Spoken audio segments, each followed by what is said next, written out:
اب کچھ لوگ ایسے نے جڑے رفع یدین دے مسئلے تے آ کے بڑے ہی شدت اختیار کر جاندے نے اور آدھے نے کہ جڑا رفع یدین نہیں کرے گا ان کی نماز نہیں ہوئے گی اور سنت موقتہ ہے، لازمی ہے۔ کچھ ایسے نے جڑے کہتے نے تکبیر تحریمہ تو علاوہ رفع یدین کرنا واجب ہے، لہذا کرنا چاہیے۔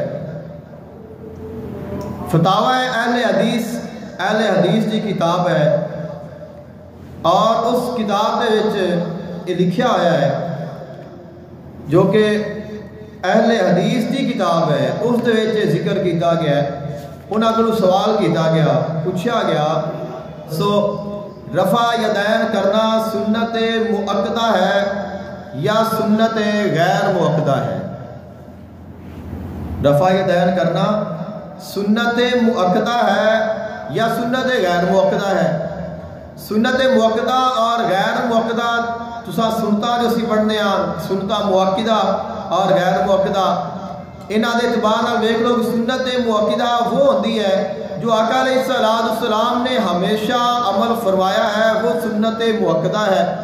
جڑا آپ نے کبھی فرمایا کبھی نہیں فرمایا وہ سنت غیر مؤکدہ ہے۔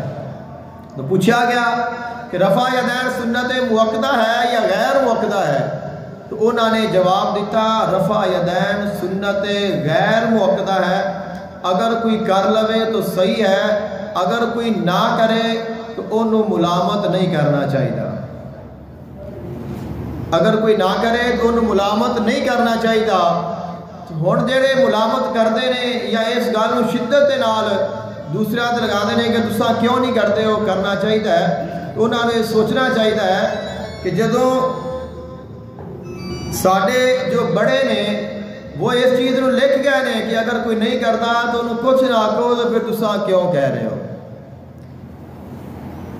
اور یہ جڑا فتاوی ہے علماء اہل حدیث دے وچ ہے، باب رفع الیدین ہے، جلد نمبر 3 ہے اور صفحہ نمبر 151 اور 52 تے یہ جڑا فتاوی ہے موجود ہے۔